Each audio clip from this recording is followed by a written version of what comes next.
Hello and welcome to Creative Foundations. Every week we'll be exploring a new art technique that is foundational for mixed media projects. If you haven't done so, please subscribe to this channel so that you don't miss out on any of these foundational videos. So let's get started on this week's project.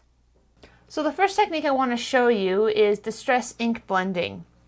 Distress ink is a dye-based ink that reacts really well with water and provides really great results when you're trying to blend ink colors together. I've actually decided to use 3 different types of paper to do this today. We have these tags that have a very smooth manila surface that is great for inking and stamping on. It has a very smooth paper. By it not being completely white, it's a little bit more forgiving for blending, and you get really great results. As well, I'm going to use some watercolor paper. These ones I've actually cut watercolor paper in tag shape just so that you can see how it reacts on watercolor paper. As well, I've used a smooth white cardstock. It's not quite as smooth as the tags, so again, I want to show you some tips and tricks for trying to get the distress ink blended well. So to start with, you want to make sure that you're using a blending foam and a mini blending tool for this. The blending foams look dirty, but they actually are clean. I do clean them every time. You clean them with just a little bit of water, and you can use them on all your projects and use them over and over again. So to start with, I'm going to be using mustard seed ink, and I'm going to be blending it in a circular motion on the tag. So once you pick up the ink, you actually want to make sure that you go in a circular motion and be very light in your touch on this. So this is one thing I've always struggled with this technique, is making sure that I actually had a really soft, even blend. It's not always the easiest thing. Often videos show you that all you need to do is blend a little bit and that you're good, but it isn't as easy as it looks. The key is understanding that you're not going to get the full intensity of the ink on the first go. You need to add layer on layer. It's an easy technique, but it requires a certain amount of patience to do it well. I'm going to continue on with Festive Berries, and Festive Berries is a little bit of a more intense color. It works quite well with the yellow because being on the same side of the color wheel, because red and yellow do make orange, it works pretty well. You can see that I've actually pressed too hard and you get those really strong lines. That's what you're trying to avoid. Those are really hard to cover up and can be very challenging for trying to blend well in the future. In that case, I'm going to have to add quite a bit of ink to cover up that really strong mark that I made. But I wanted to show you what it looked like. The next thing we move on to is Picked Raspberry. Picked Raspberry is more of a pink color. Again, works really well with the red because pink is basically red and white. So it's understanding what colors mix well together.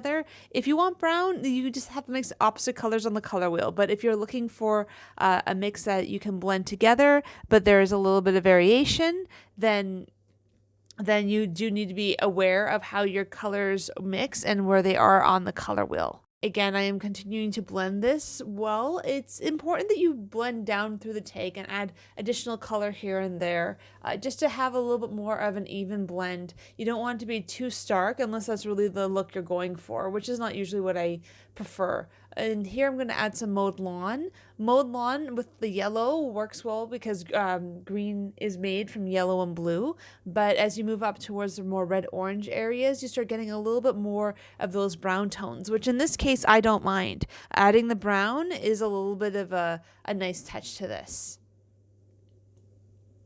And then adding some additional Picked Raspberry just to be able to add a little bit more intensity to this tag. So by just blending the inks together, you can end up with a very nice layered tag with great color and quite a bit of vibrance.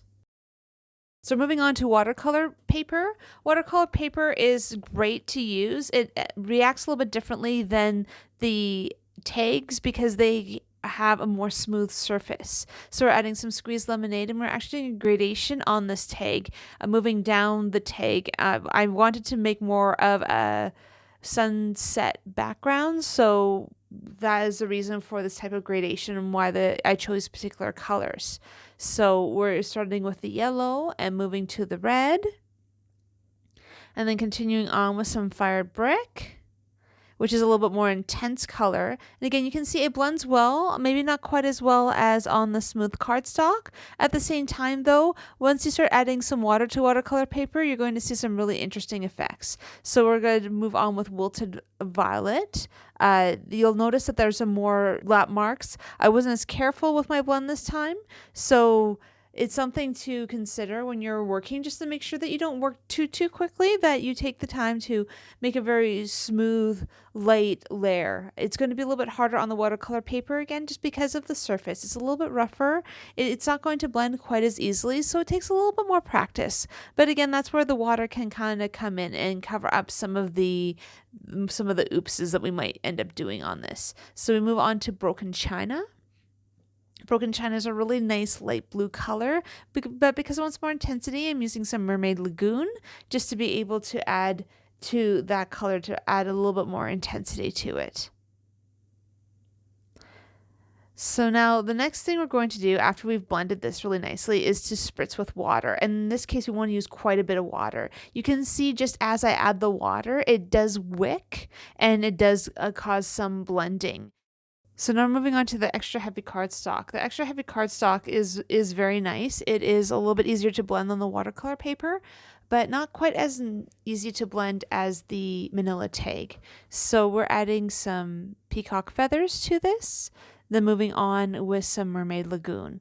The point of this card, I wanted to show you something that you could easily replicate on a card that you might actually want to give away to somebody. So it's nice to work on tags, but sometimes it's nice to see what a finished project with a card will actually look like. In this case, we are using blues and purples to add some variation to this card. The key with a lot of these inks is I like working in more than a couple colors. You can blend the colors, they work really well. You don't necessarily need every color, but being able to have some variation in whether or not it is a green base or a blue base on your blue or a red base on your blue makes a difference in kind of how the final product works out and how the layers work together.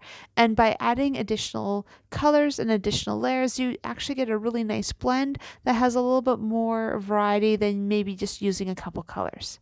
In this case, I found that I had a little bit too much purple, so I'm moving some purple down the page a little bit, but what you'll notice is that because it has blue underneath it, it's coming out more as a dark blue than a purple.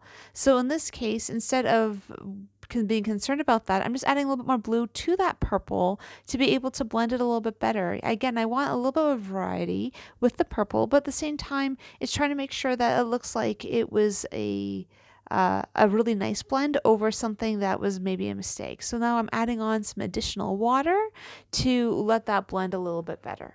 So we now have a dry tag that has just distress ink blending. This is the watercolor paper. You can see how well it wicked and the change in the color based off of how the water reacted with it. You can compare that to another tag that I did before that actually has the manila with a lot of additional water compared to the watercolor paper. So it's a very different technique and a very different look. And then finally you have the card back with a little bit of water spritz on it. So again, it makes it look a little bit more interesting, adds a little bit more interest to the blending. We want to finish up these projects by adding a stamp.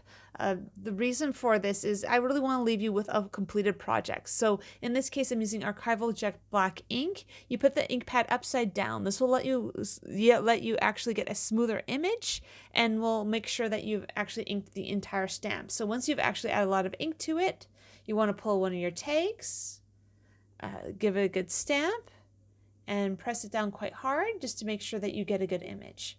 You'll notice that there is some variation in the black on that tag, and part of that is the way the stamp was created to provide a little bit more variety.